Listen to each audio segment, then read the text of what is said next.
नमस्कार, आपका स्वागत है हमारे द न्यूज़ चैनल पर। और हम जो बात कर रहे हैं दिल्ली के सुल्तान अरविंद केजरीवाल का जो महल था, जो उनका आलीशान जो रेनोवेशन का खर्चा था, उन्होंने जिस तरीके से टैक्स पेयर के पैसे को लूट कर अपने महल में इस तरीके से सजा दिया।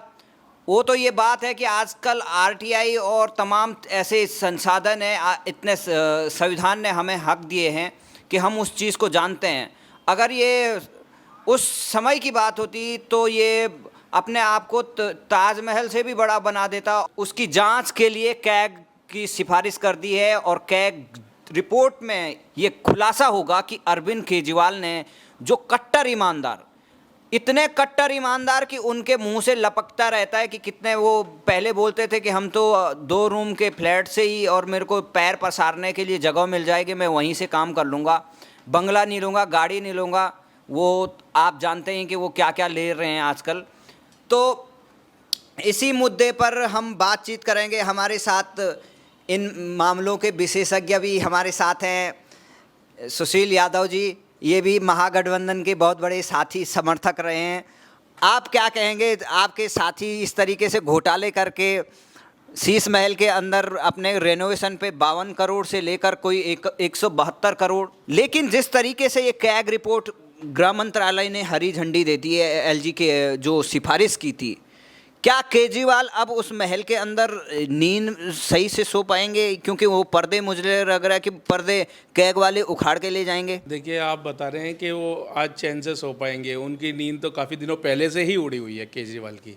आपकी क्यों उड़ी है? नहीं, हमारी नींद नहीं उड़ी हुई, नींद तो उड़ी उसकी उड़ेगी जो चोर और बेईमान है, जो अपने आप को कट्टर ईमानदार कहता है, अपने आप को अपनी पार्टी के नेताओं को देशभक्त कहता है, ठीक है, और देशभक्तों से तुलना करता है, जबकि उसके सारे जो नेता हैं और वो खुद भी एक बहुत कट्टर बेईमान आदमी है। देखो, हमारे यादव जी कह रहे हैं कट्टर बेईमान है, आप क्या कहते हैं, कट्टर बेईमान या कट्टर ईमानदार? क्योंकि वो उनका जो कट्टर पना है वो उसमें मुझे मिलावट लगती है। जैसे कोई फर्जी आदमी होता है तो वो बोलता है मैं बहुत, आप मार्केट में देखते होंगे बहुत सारे ऐसे प्रोडक्ट आते हैं जो बहुत नकली होता है, उसमें असली की पूरी गारंटी होती है। और जिस तरीके से केजरीवाल जनता को मूर्ख बनाकर, बहुत सारे लोग, जब यूपीए का कार्यकाल था सेकेंड वाला, बहुत भ्रष्टाचार हो रहे थे। बाबा रामदेव ने भी आंदोलन किया था, उसमें राजीव दीक्षित जी ने भी बहुत तमाम पूरे देश में आंदोलन किया और उसमें लोगों को जागरूक किया यूपीए के लिए। और उसी टाइम केजरीवाल पता नहीं बैकडोर से कहाँ से आते हैं, अन्ना जी को धोखा दे के यहाँ पे सीएम बन जाते हैं। और उस टाइम तो इन्होंने कहा था कि भाई हम न तो बंगला लेंगे, न गाड़ी लेंगे, न पैसे लेंगे। और आज इतना रेनोवेशन करके वहाँ जो बैठे हुए हैं वहाँ पे से वो खिसकते नहीं, या तो वो सीधे भगवंत मान के साथ वहाँ चले जाते हैं विपक्षी दलों से मिलने। तो क्या लगता है कि केजरीवाल के अब दिन उनके साथ जाने वाले के होंगे, अपने दोस्त, अपने जिगरी मनीष सिसोदिया, क्योंकि वो भूल गए हैं उनको, जो भारत रत्न देने वाले थे उनको। तो क्या अब कुछ दिनों में वो वहीं चले जाएंगे तिहाड़ जेल? केजरीवाल जी ने जितने भी मंत्री हैं ना, उन्होंने अपने पास, केजरीवाल ने अपने पास कोई मंत्रालय नहीं रखा था, और ये सारे उनके गुर्गे एक तरीके से प्यादे हैं। इनके कंधों में रख के बंदूक चलाई है, ठीक है, केजरीवाल ने, और वो सब जेल में और ये मौज में है। अब सबसे बड़ी बात यहाँ पे आपको क्या लगती है कि जो इन्होंने, ये जो कैग का ये जो हुआ है, ये जो ऑडिट होगा, ये बहुत पहले हो जाना चाहिए था। और इससे जब से ये खुलासा हुआ है तब से, और उससे पहले से भी केजरीवाल की वैसे ही नींद उड़ी हुई है, ठीक है। आपको ये बता दें कि जो टाइम्स नाउ नव भारत ने जो खुलासा किया, ऑपरेशन शीश महल दिखाया, उसके बाद तमाम बीजेपी ने उस पर प्रोटेस्ट किया। और यहाँ तक कि अलग अलग वो टेंडर निकालेगी, क्योंकि जो टेंडर 10 करोड़ से ऊपर का होता है उसको न्यूज़पेपर में निकालना पड़ता है। सबको, हर कोई ओपन टेंडर हो सकता है, अगर आप भी हो क्षमता तो आप भी भर सकते हैं। इन्होंने जनता को मूर्ख बनाने के लिए और जनता के आंखों में धूल झोंकने के लिए वो टेंडर नहीं निकाला, और 9 करोड़ कुछ का इन्होंने टेंडर निकाला। ऐसे करके इन्होंने बहुत सारे टेंडर निकाले।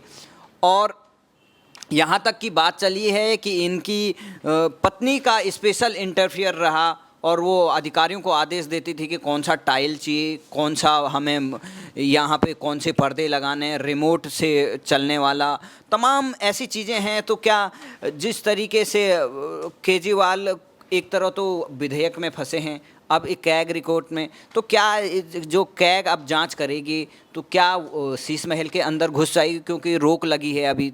देखिए, उसका बेस यही था, जो ये अध्यादेश का नाम ले लेके इधर उधर भटक रहे हैं, दर दर भीख मांग रहे हैं, जो सहायता की भीख मांग रहे हैं, उसका मोटिव यही था कि इन्हें ये चाहिए था, इन्हें पता लगा कि 44 करोड़ का जो नबार्ड टाइम्स ने खुलासा किया है, एक्चुअल में 44 का नहीं है, उससे कहीं ज़्यादा का है। अजय माकन ने शायद 171 करोड़ का कहा है, लेकिन मुझे लगता है अगर इसकी जो रिपोर्ट आएगी ना कैग की, तो उसमें एक्चुअल जो अमाउंट है वो पता लगेगा कि कितना बड़ा घोटाला है। और उस घोटाले से बचने के लिए ये दर दर भटक रहे हैं, भीख मांग रहे हैं, जो राजनीतिक पार्टियों से जो समर्थन मांग रहे हैं ये, ठीक है। और आज इन्होंने अपने आप को ये सोच रखा था, इन्होंने जो अपने बंगले में जितना पैसा लगाया या जितने घोटाले हुए हैं, इन्होंने अपने आप को ये समझ रखा था कि जनता तो बेवकूफ़ है, जनता को तो बस फ्री बिजली थोड़ा सा दे देंगे और हमें ही राज करना है। इन्होंने अपने आप को आगे तक के लिए पोस्टर कर रखा था कि आगे आने वाले टाइम तक ये 15-20 सालों तक और रहेंगे।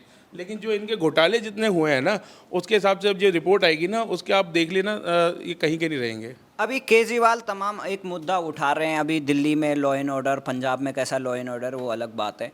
लेकिन जिस तरीके से एक अरविंद केजरीवाल पर ये दूसरा पहाड़ टूटा है, एक शराब घोटाले में उनका साथी तिहाड़ जेल में अभी है, पहला उनका एक साथी पहले ही जा चुका है, वो हवाला रैकेट और हवाला कांड में फंसे हुए हैं, सत्येंद्र जैन जो मालिश के लिए, अब शायद मुझे लगता है कि अरविंद केजरीवाल को भी मालिश की ज़रूरत पड़ेगी। बिल्कुल पड़ेगी। तिहाड़ जेल वैसे भी तो इनके अंडर में ही आता है, वहाँ तो इनकी और अच्छे तरीके से खातिरदारी होगी और जाना तो पड़ेगा ही। बच्चे एक पोएम गाते थे छोटे में, सुना था कि अब तो जेल की रोटी खानी पड़ेगी, जेल का पानी पीना पड़ेगा। जब गलती करी है, गुनाह करे हैं, जो घोटाले करे हैं, उनकी सज़ा भी जाहिर सी बात है आपको यही भुगतनी पड़ेगी। अब जनता उतनी बेवकूफ़ बनने वाली नहीं है। भले ये कैग का जो ऑडिट का जो आया है, देरी से आया है, लेकिन फिर भी सही आया है। और इसमें जो एक्चुअल जो अमाउंट होगा वो घोटाले का, वो पता लगेगा कि उन्होंने अपने रेनोवेशन पे जो खर्च किया है वो कितना खर्च किया है। तो जो कैग की जांच रिपोर्ट होगी, कैग एक सरकारी संस्था है जो सीए उसमें होंगे और वो ऑडिट करेंगे पूरा कि किस तरीके से कौन सा आइटम कैसे आया और कितना उस पर एक्चुअल खर्चा हुआ, क्या हुआ। क्योंकि ये बात चल रही थी कि जो टीवी है, 10 करीबन से ज़्यादा टीवी है, और वो टीवी की एक्चुअल प्राइस मार्केट या और जो मार्केटिंग साइट है उस पे बहुत कम है, और वहाँ पे उन्होंने जो ख़रीदा है वो उससे डबल से भी ज़्यादा के रेट पर उन्होंने ख़रीदा है। तो जितना बड़ा घोटाला है, क्योंकि घोटाला सिर्फ यहाँ तक की नहीं है कि उन्होंने पैसा वहाँ खर्च किया है, ये भी घोटाला है कि जो चीज़ है वो ओवर प्राइस बताई गई है। जिस तरीके से कॉमनवेल्थ घोटाला हुआ, आप जानते ही हैं, क्योंकि कोई बहुत सारे बच्चे होंगे केजरीवाल के सपोर्टर होंगे उस टाइम पे कि ये शीला दीक्षित को जेल डालने वाले थे। लेकिन अरविंद केजरीवाल जिस टाइप का प्राणी निकला, गिरगिट लोग बोलते हैं कि एक चुटकुला चलता है कि मीम चलता है, उसमें कहते हैं कि भाई ये जो कलर है केजरीवाल वाला कलर, ये बार बार बदलता है, तो इसलिए इसका प्राइस ज़्यादा है। तो क्या चक्कर है कि ये जो जांच होगी, ये जो पर्दे हैं, ये जनता के सामने, और जनता बीजेपी जो सवाल उठा रही है कि भाई हम जनता के लिए इसको खोलेंगे, तो क्या अरविंद केजरीवाल अब न तो विपक्ष के साथ उनकी ट्यूनिंग बैठ रही, न कांग्रेस उनको भाव दे रही है, राहुल गांधी उनके साथ चाय तक पीने के लिए तैयार नहीं है, तो केजरीवाल के लिए कहाँ पे अब ज़मीन आप देख सकते हैं। और लोकसभा चुनाव आएगा, उसमें जो परिणाम आएंगे वो क्या उससे पहले ही जेल चले जाएंगे? देखो, वो कार्रवाई में थोड़ा समय लगता है, लेकिन कोशिश तो यही रहेगी कि उससे पहले ही सारा रिपोर्ट का खुलासा हो जाए, ताकि जनता को आम आदमी का जो कट्टर बेईमान आदमी है उसका असली चेहरा दिखाई दे। देखो, हम कोई ये कहता है कि भाई तुम ज़बरदस्ती उसके पीछे क्यों लगे हो, क्यों, कैसा है। अरविंद केजरीवाल नाम का जो प्राणी है, जो दिल्ली की जनता को छलावा करके उन्होंने तमाम धोखा दिया है, हम भी वही काम कर रहे हैं, भ्रष्टाचारी की पोल खोल रहे हैं। और अगर भ्रष्टाचार की पोल खोलना गलत है तो हम ये काम करते रहेंगे। और इस काम के लिए हमें न कोई डरा सकता है, न हम किसी धमकी से डरते हैं, और ना कोई हमें गाली देगा तो हम उसको बंद करने वाले हैं। तो जिस तरीके से केजरीवाल ने अपने शान और शौकत, अपने आलीशान, अपने अय्यासी पन्ने के लिए जो ये महल बनाया है, उसका एक एक रुपए का हिसाब होना ज़रूरी है, क्योंकि दिल्ली के आम जनता, गरीब जनता एक एक रुपए टैक्स देती है और अपनी मेहनत की कमाई, और ये लोग इस तरीके से उड़ाते हैं कि 55 करोड़ या 50 करोड़ करीबन, 45 करोड़ करीबन ये रेनोवेशन पे लगा देते हैं। अगर उसका रेनोवेशन पे ही इतना खर्चा है, तो आप जिस तरीके से लगातार हमारी कवरेज देख रहे हैं, हमने लगातार केजरीवाल के दावों और उनकी हकीकत की पोल खोली, हम जनता के बीच भी जाते हैं, और जिस तरीके से सरकार ने इस पर कैग ऑडिट का आदेश दिया है, आज देखेंगे कि यार ये पर्दा के चक्कर में मैं फंस गया हूँ, ये जो बेड मैंने लिया है ना, इससे अब मेरी नींद उड़ जाएगी, क्योंकि थोड़ा उन पे असर कम होगा, क्योंकि अब वो बहुत दलों से मिल चुके हैं,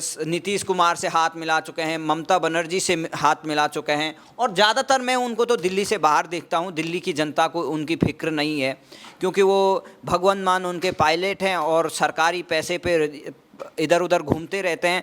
तो क्या कहेंगे कि अरविंद केजरीवाल की क्या प्रतिक्रिया होगी कि हमने इतना काम कर दिया है, अब तो वो बहाना भी नहीं बोलेंगे। अपने जो शीश महल पर हैं, अब तक उन्होंने एक भी बात उस पर अपना रिएक्शन नहीं दिया। एक रिएक्शन दिया था, वो पेड रिएक्शन था, कि उन्होंने एक चैनल से पेड रिव्यू किया था, वो भी डिलीट हो गया था, और उसका वीडियो का शेयर करके देखो दिल्ली की जनता क्या कहती है। अब दिल्ली की जनता, क्योंकि हम भी दिल्ली की ही जनता हैं, हमारे ही टैक्स पेयर का पैसा है, और आप भी दिल्ली की जनता हैं, क्या कहेंगे आप दिल्ली की जनता? जैसे आप, मज़ा आता है शीश महल देख के? शीश महल देख के मज़ा तो अभी केजरीवाल को आएगा, और अभी शीश महल, इससे पहले शराब घोटाला और वो हवाला कांड, और ये शीश महल, अभी इससे पहले आगे और भी कई सारे घोटालों की जांच होगी, और जनता के जो पैसे, जो जनता की गाड़ी कमाई का पैसा जो लूटा है, जो इन्होंने अपने घर में लगाया, उसका हिसाब केजरीवाल को यहीं देना पड़ेगा। अब ये बहुत गुस्से हैं, क्योंकि अब आदमी, अगर आम आदमी कोई गरीब आदमी होगा, तो एक BHK या छोटा सा फ्लैट लेने के लिए भी दिल्ली में परेशान हो जाता है, और ये रेनोवेशन के लिए पता नहीं आम आदमी, और ऐसे पार्टी भी आम रखी, और कट्टर ईमानदार, पता नहीं क्या क्या नाम रखा है, अपने खुद ही नाम रखता है, अपने मुंह मियाँ मिट्ठू बोलते हैं लोग। तो अब अरविंद केजरीवाल ने जिस तरीके से ये वादे किए, अब तो मुझे नहीं लगता है कि दिल्ली में कभी उनकी सरकार आ सकती है, क्योंकि बहुत ऐसे हो गए, भले वो तमाम ऐसे वो कर सकते हैं, लेकिन एक शराब घोटाले में वो ऑलरेडी फंस चुके हैं। दूसरे, अब इसकी जांच होगी, कैग ऑडिट में पता चलेगा कि इसका क्या असली कीमत है, कितना रुपए का घोटाला हुआ, क्या इसका हुआ, इसमें इनकी पत्नी की क्या भूमिका रही, इसमें कैसे जनता के पैसों को लूटा गया। तो क्या अब कुछ दिनों में जब ये जांच होगी, तो क्या अरविंद केजरीवाल का पहला रिएक्शन क्या हो सकता है आपकी नज़रों में? देखो, झूठा और शर्मनाक केजरीवाल है उसका नाम, ठीक है, और आप यकीन मानिए, जब ये इसके बारे में अभी और जब सवालात होंगे और जब इंक्वायरी होगी, तो ये इस मुद्दे से हट के किसी और मुद्दे के बारे में बात करेगा, इसके बारे में बात नहीं करेगा, क्योंकि इतना बेशर्म आदमी है। इसने जब भी टॉपिक पे बात करनी होती है या पत्रकार कोई सवाल पूछता है, उसे जवाब नहीं देता, वो दूसरे मुद्दों को डाइवर्ट कर देते हैं। इनका काम है जो असली मुद्दे से पब्लिक को भटका देना, ताकि पब्लिक की सिंपैथी गेन कर सके। आप भटक जाते हो? नहीं, पब्लिक की सिंपैथी गेन कर, मैं भी उसमें से एक हिस्सा हूँ, लेकिन मैं नहीं भटका हूँ। आपने बहुत वोट, आपने काफ़ी टाइम वोट दिया उसको? नहीं, मैंने कभी वोट नहीं दिया है। तो इन्होंने वोट नहीं दिया, ये लाइव एक्सेप्ट कर रहे हैं। अब कभी वोट नहीं दिया केजरीवाल को। पर अब टोपी तो पहनी थी आपने? कभी नहीं पहनी। टोपी नहीं पहनी आपने? ऐसे टोपी मास्टर की टोपी पहनेंगे तो फिर हो गया काम हमारा फिर। तो आप देख रहे हैं कि तो टोपी केजरीवाल अब तो खुद नहीं पहनता, वो दूसरों को पहनाता है टोपी। और एक टोपी वाले हमारे साथ जुड़े हुए हैं, वैसे वो दूर से देख रहे हैं टोपी। तो जिस तरीके से दिल्ली में नया अपडेट हुआ, कैग की रिपोर्ट होगी और कैग जांच करेगा अरविंद केजरीवाल के जो ये महल है, उसको शीश महल बोलता है, मैं बीजेपी वाले उसको महल भी बोलते हैं, कोई उसको शीश महल, कोई अय्यासी का महल, कोई उसको रंग महल बोलता है, अपने अपने नाम हैं।